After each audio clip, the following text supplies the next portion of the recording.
د ښځې دپاره دا مکروه ده چې خپل خاوند ته په نامه سره ووایي، یعنې ښځه به خپل میړه ته په نامه سره نه وایي، لکه څنګه چې د اولاد دپاره دا مکروه ده چې مور و پلار ته په نامه سره وایي. فتاوی علمګیري کې لیکي یکره ان یدعو الرجل اباه والمرأة زوجها باسمه. د اولاد دپاره دا مکروه ده چې مور و پلار ته په نامه سره وایي، دغسې د ښځې دپاره دا مکروه ده چې خپل میړه ته په نامه سره وایي. بهتره دا ده چې ښځه دې خپل میړه ته په نامه سره نه وایي. فنفل مفتی کې راغلی دي صفحه نمبر 479 یکره لزوجة ان تدعو زوجها باسم تعظما له کما یکره لابن ان تدعو اباه باسمه.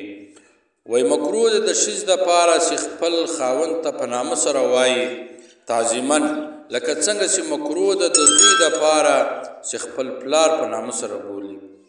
قذافي تنویر الابصار صفحه نمبر 290 جلد نمبر 5، قذافي سراجیه، قذافي فتاوی علمگیریه.